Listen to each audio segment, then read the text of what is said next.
Semua orang mengetahui jika wilayah ini konon dikuasai oleh seorang ratu yang bernama Nyai Roro Kidul.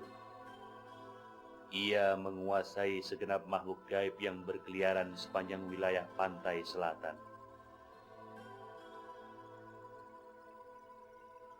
Namun tersiar kemudian bahwa salah seorang pembantu Nyai Roro Kidul juga seringkali muncul di salah satu wilayah pantai ini. Ia adalah Dewi Merah yang konon berusaha memiliki kekuasaan juga di tempat ini.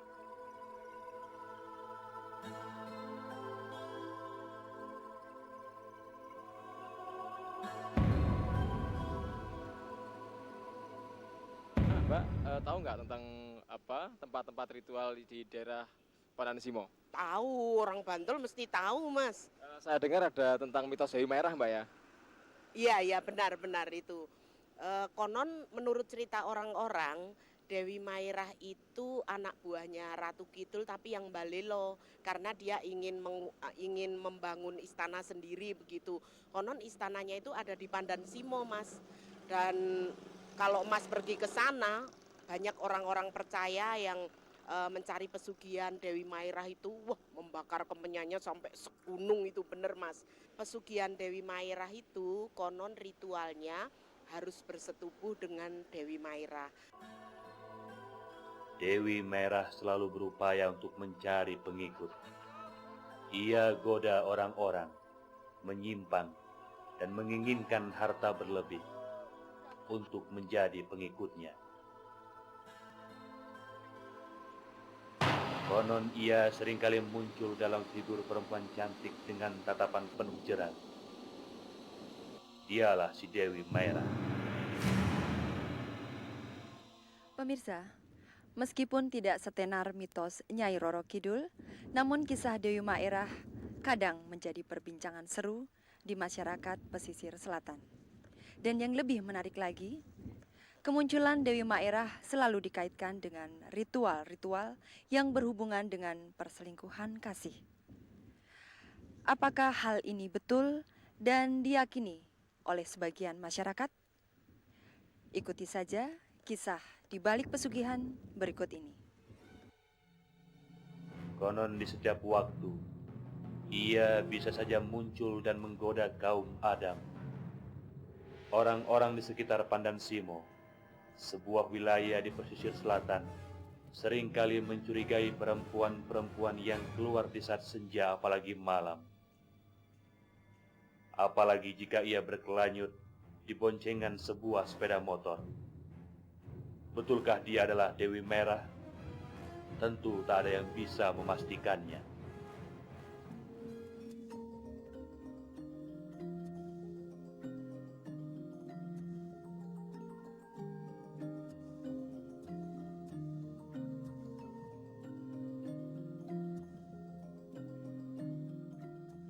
Bapak kalau boleh tahu sebetulnya Dewi Mairah itu siapa sih, Pak? Jim abdinya Ratu Kidul, Mbak. Jim yang mengabdi sama Ratu Kidul, tapi dia itu tidak mau nurut perintah Ratu Kidul, Mbak. Oh, jadi istilahnya Mbak Lelo gitu ya? Ya, Mbak Lelo, Mbak. Jim yang Mbak Lelo. Yang ikut kanjeng Ratu Kidul, dia Mbak Lelo istilahnya sok suka menggoda sama manusia, Mbak. Cantik nggak sih Pak Dewi Mairah? Kalau Nyi Roro Kidul kan banyak orang tahu kalau beliau cantik ya, banyak digambarkan cantik gitu. Kalau Dewi Mairah? Ya namanya Jim, Mbak. Jadi so berupa-rupa wujud. Jadi bisa cantik, bisa yang paling jelek. Jadi kalau setahu saya namanya Maira itu cukup cantik.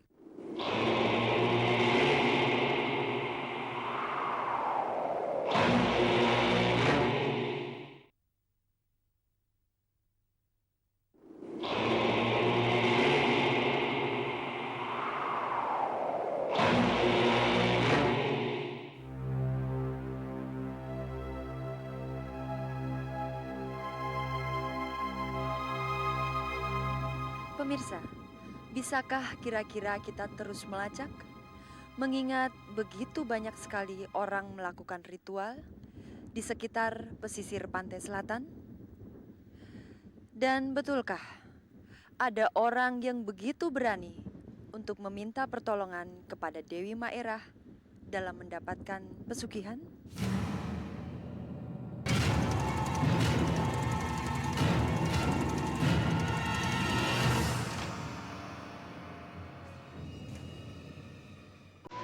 Wastu DPR niku wonten peran Mbah. Enten, kersane napa? Kula niki kawit riyen anggen atus rejeki niku kok kados berkaos ngoten Pak. Kamangka tangge-tangge kula lah sedherek kula niku sampun lebih kepenak, langkung kepenak mripun. Angge kula sowan mriki badhe nyuwun tulung simbah Nggih. supados saged anggahaken kula kalian merah ya. Oh, nggih. Pun mang pikir napa sampean ajeng pinanggih Dewi Maerah? Sampun Mbah. Saya abot sanggani nek sampean mang pikir mungkin nek enten apa-apane ampun nyalahke kula. Sampean dhewe mang tanggepi sebab niku dede bangsane awake dhewe kena napa kok sampean mantep-mantep ajeng pinanggih kali niku kersane ajeng supados sampean ben sugih ngoten. Oh, nggih nggih. Iki nek wae ngaten, kinten-kinten sampean wangton tanggel jawab nek enten resikone. Mangke sak wancinipun dinten Jumat mang tindak mriki. Mang beto ukuran P. Apa mawon niku Mbah? Iya. Nek jim niku ya lengene pangan ya kembang karo menyan. Jupuk. Terus nek sampean nek niat ajeng pinanggih benjang malam Jumat sampean nang tindak mriki. Namun di setiap malam Selasa Kliwon maupun Jumat Kliwon kan kita temui orang-orang yang melakukan persembahan di pesisir selatan. Apa betul Pak Dewi Maerah itu bisa dijadikan alat untuk mendapatkan kekayaan? Ya, bisa. Jadi kalau tadi saya kan sudah bilang Dewi Maerah itu sok menggoda manusia, tidak boleh mengabdi sama Ratu Kidul supaya ngabdi sama Dewi Maerah supaya manusia itu menuruti sama Dewi Maerah. Terus permintaannya manusia nanti akan dituruti, Mbak. Kalau minta tapi tanpa ada persyaratan kan nggak mungkin ya Pak ya. Ini lalu persyaratannya apa saja Pak biar bisa mendapatkan kekayaan lewat Dewi Maerah ini? Ya persyaratannya ya seperti orang minta-minta istilahnya ritual itu Mbak. Jadi tiap malam Jumat itu menghadap ke pantai terus ngasih makan istilahnya yang manggil yang namanya Maerah Mbak. Nanti seolah-olah kalau dia dipanggil pasti datang Mbak. Langkah-langkah mereka menapak di pasir pantai.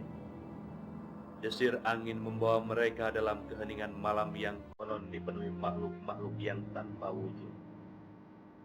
Entah karena kebutuhan hidup yang menjepit, untuk jalan rezeki, atau juga karena keinginan berlebih.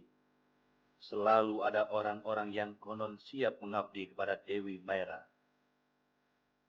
Konon dalam senyap semedi, mereka yang berjodoh akan ditemui oleh Dewi Maerah. Lalu apa yang akan terjadi kemudian?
perjanjian tak bisa ditolak. Bagi mereka yang telah bersepakat dengan Dewi Merah, maka harus menerima kapanpun sang Dewi Merah membutuhkan dirinya. Ia harus rela melayaninya, bersepadan secara gaib, dan mendapatkan kekayaan setelah itu terjadi. Dewi Merah akan selalu datang.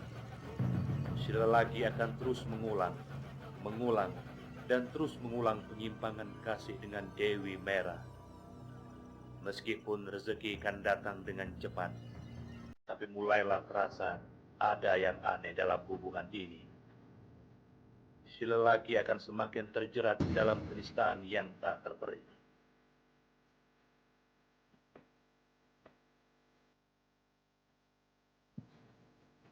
Kecantikan sang Dewi adalah fata morgana yang menggoda mereka, orang-orang yang silau dengan cahaya keduniaan. Namun di balik itu, tak ada ketenangan dalam jiwa. Bayangan Dewi Merah makin lama justru konon semakin menghantui, membikin hati tak bisa terkendali. Inilah tanda-tanda Dewi Merah semakin menjerat mereka yang mengabdi kepadanya. Kebahagiaan berubah menjadi ketakutan yang mendalam. Konon mereka yang memiliki pesugihan ini akan menampakkan kejenuhan, kegelisahan, dan kebingungan dalam hidupnya. Kalau boleh tahu ini Pak, proses ritualnya itu seperti apa dan apa saja yang harus disiapkan Pak?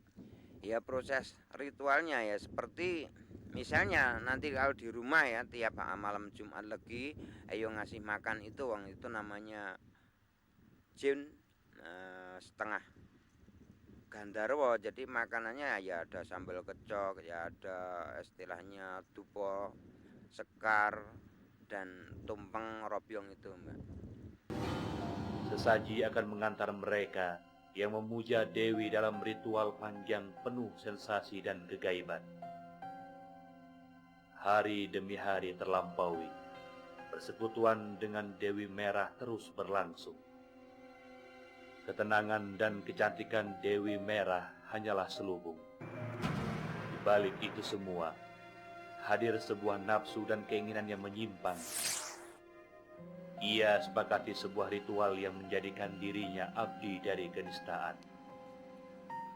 Sampai kapankah ini terus berlangsung berjalan seperti air yang mengalir ke hilir?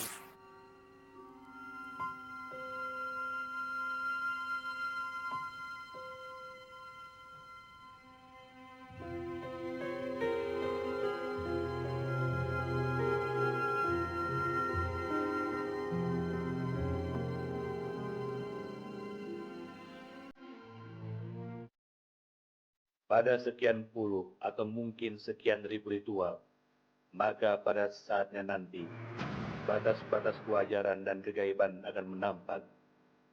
Semuanya tak ada yang abadi, dan semua tindakan akan menemukan akibat.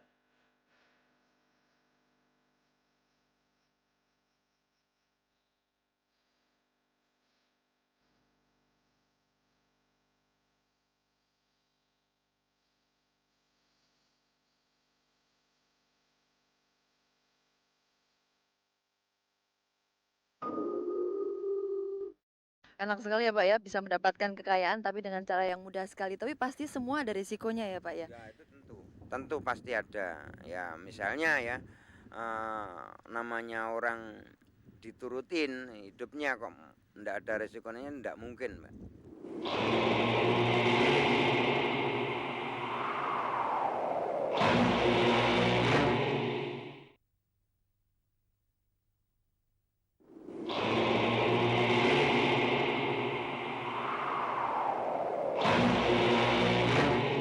Kalau boleh tahu resiko apa saja Pak yang mungkin akan ditanggung oleh orang yang minta tersebut? Ya resikonya aja ada saja Mbak. Ya di sini istilahnya nanti kalau misalnya ngasih makannya ndak ditetapi, nah istilahnya ndak ditetapi permintaannya mungkin nanti bisa dia sakit. Ya karena sakit itu diganggu oleh Maira itu Mbak. Dan misalnya permintaan tiap minggu atau tiap bulan. Nah, terus tiap bulannya itu ndak dikasih makan, nah, pasti mengganggu dia, Mbak.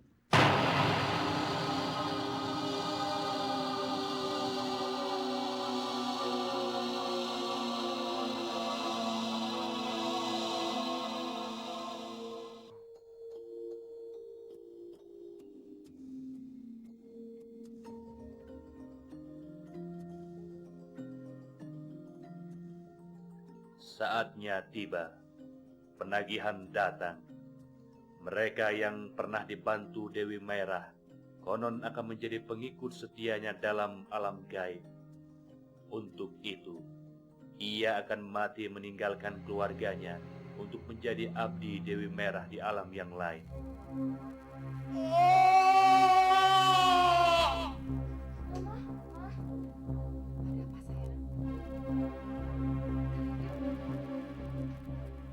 Inikah sebuah pilihan tepat dalam hidup?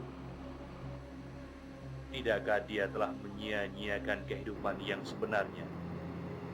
Pesugihan telah menjadikan dirinya terlelap dalam impian keduniawian semata.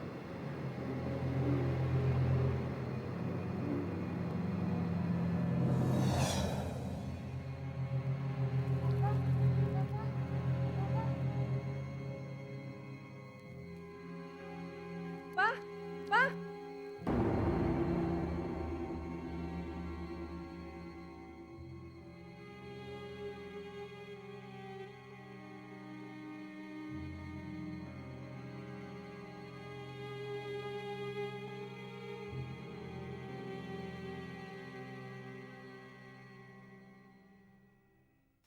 Assalamualaikum warahmatullahi wabarakatuh.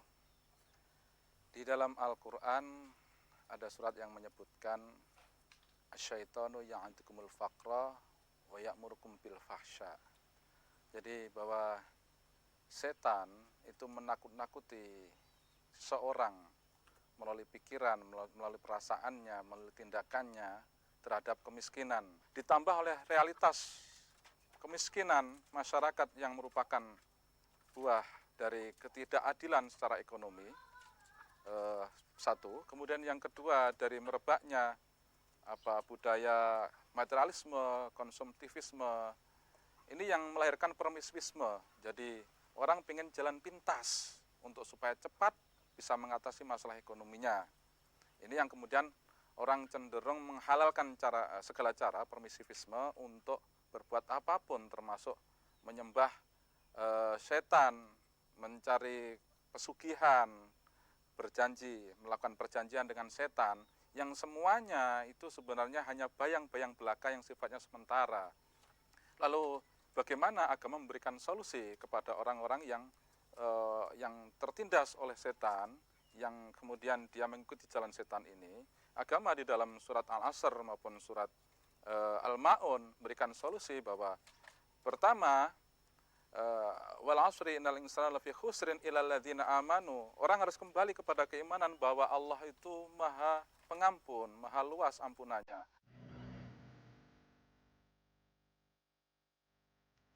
Betulkah harta dan kekayaan menjadi tujuan utama dalam kehidupan ini? Konon kata seorang bijak, kiranya hidup akan jauh lebih berarti jika ada kesepadanan antara materi dan rohani. Lalu kenapa masih saja ada orang-orang yang begitu yakin mengejar kekayaan, apalagi dengan pesugihan? Terkadang hal ini memang sulit sekali untuk dicerna, meskipun ada dan tidak jauh dari diri kita. Baiklah pemirsa, apa yang baru saja kita saksikan hanyalah sepenggal kisah di balik pesugihan. Nantikan episode kami selanjutnya minggu depan.